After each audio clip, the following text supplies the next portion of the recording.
Okay, Rosh Hashanah is soon approaching. And why do we blow the shofar? To confound the Satan.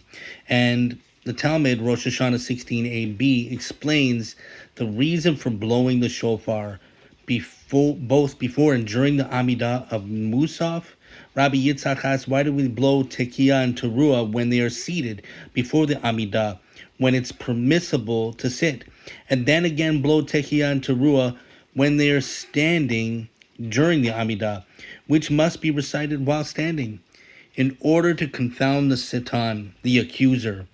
Rabbi Yitzhak further stated, any year in which they do not blow the shofar at its onset, this does not apply when Rosh Hashanah falls on the Shabbat, and shofar blowing is prohibited, Tosafos.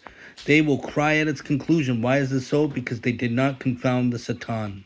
I also was reading Rosh Hashanah in Yom Kippurim in the Zohar, and just a little fun fact, a gem here talks about the prosecutor, which is the word mekat rega, which happens to equal in the numerical value 353 plus the 6 letters equals 359, the same numerical value as Satan.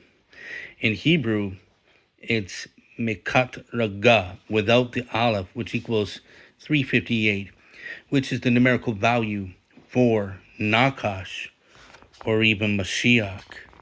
Which is interesting because the sages say that the advent of the Mashiach will be announced with the shofar, as it is written in Zechariah 9:14.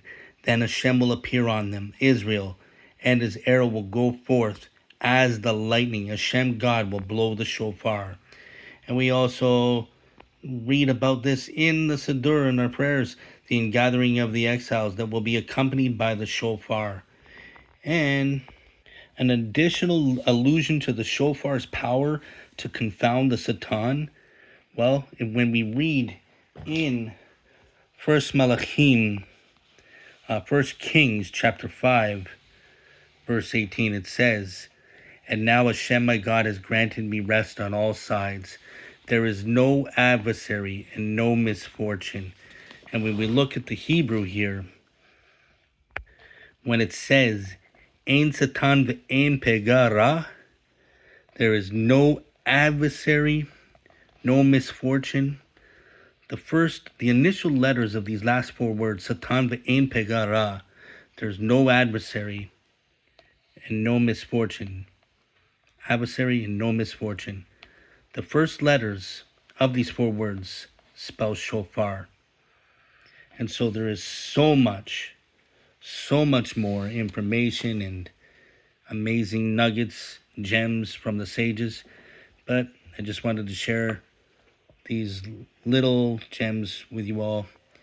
May we all be inscribed in the book of life. We can continue in the month of Elul to do teshuvah and to do masim tovim, good deeds, and honor Hashem. Shavua Tov.